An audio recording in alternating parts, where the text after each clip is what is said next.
Hello po, greetings mga kababayan. Ito pong muli sa Atty. Rogelio Wong ng Batas Pinoy. Ang ating pong channel, isa pong Legal Aid Public Service Program ng inyong lingkod in collaboration with Integrated Bar of the Philippines, Manila Port Chapter. All right.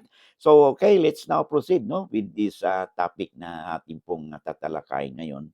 Ito po ay may kinalaman sa sulat po sa atin ni Rodel Paquito. All right. Sabi kasi niya dito, ah, yung nabubuhay pa daw ang kanyang may bahay, no? Sila po ay bumili po ng lupa, nakapundar sila ng lupa. Ngayon, unfortunately po, pumanaw na po ang kanyang asawa noong October, no? 2022. So, ang issue dito ngayon yung kanya daw may inaangkin daw ng kanyang biyenan yung lupa. Wala daw po karapatan, no? Siya, no? So, yun po sumusulat siya sa atin.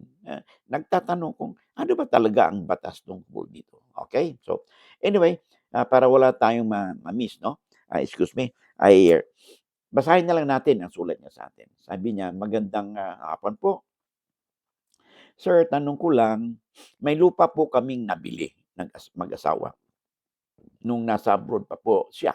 Tapos, pumanaw po siya noong October 2022.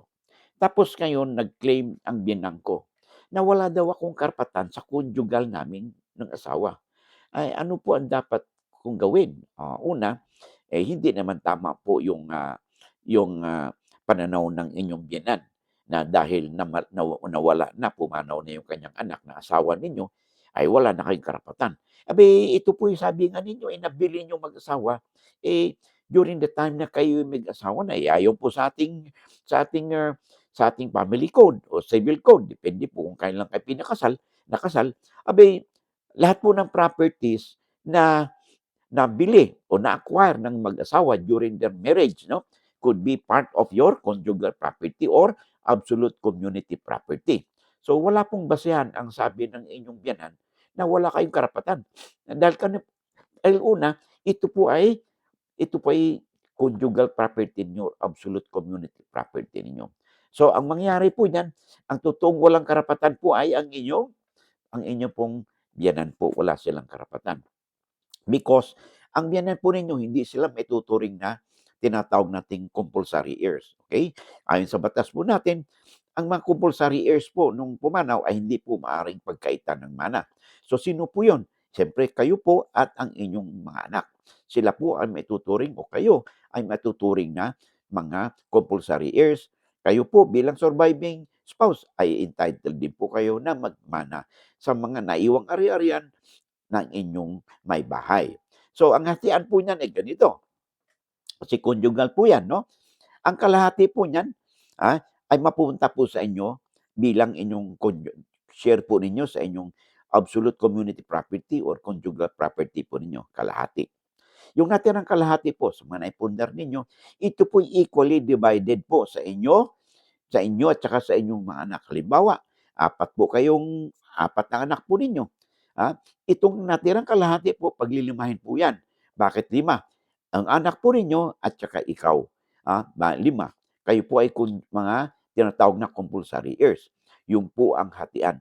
So dito sa senaryong ito na ating napaliwanag, ay wala po, hindi po maituturing yung biyenan po ninyo na na tagapagmana ng inyong asawa. Kahit na sabihin natin siya ay tatay, no, ng pumanaw ninyong asawa, ay hindi po siya entitled na magmana dahil nagkaroon po siya, hindi po siya entitled dahil kayo po ay may asawa na ang kanilang anak at may pamilya. So sila po ang mga compulsory heirs o yung immediate heirs po ng pumanaw niyong asawa. Hindi po yung kanyang magulang. Okay? Kasi po, ang magulang mag-i-inherit na po yan, no, sa mga properties ng pumanaw na anak.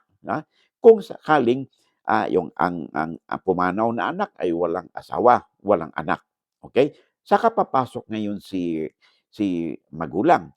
Pero in this particular case, maliwanag naman na meron kayo ay asawa. So, kayo dapat na tagapagmana.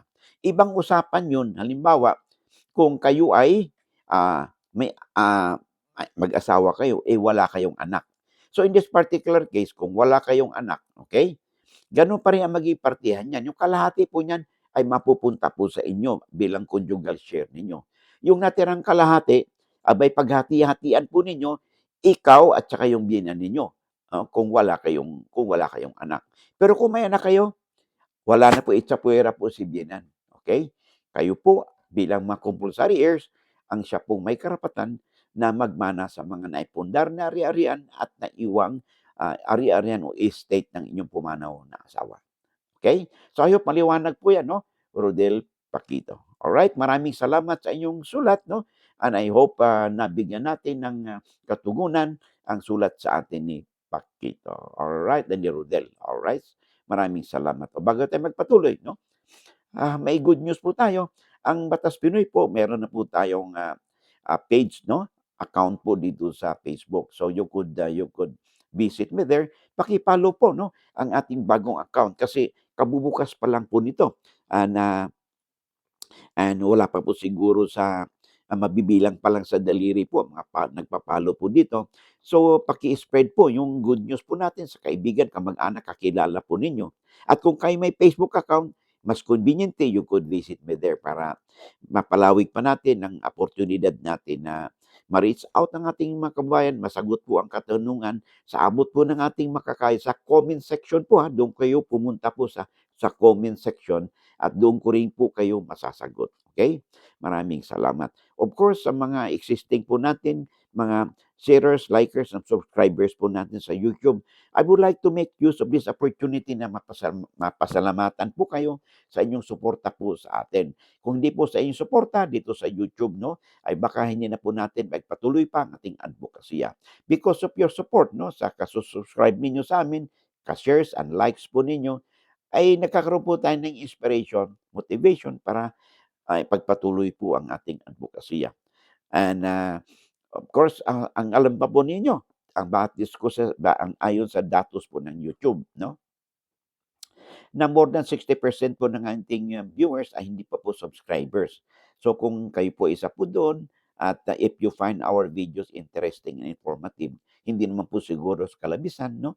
If I ask you, no, to click po isang subscribe, share, and like buttons po natin. And of course, yung notification bell so that kung meron po tayo mga updates mo, no, you'll be duly notified at wala po kayong mamimiss na mga episode. Okay? Maraming salamat sa inyong oras, no? And I hope to see you again, no, in the next video po natin. Maraming salamat. God bless for now. Bye-bye.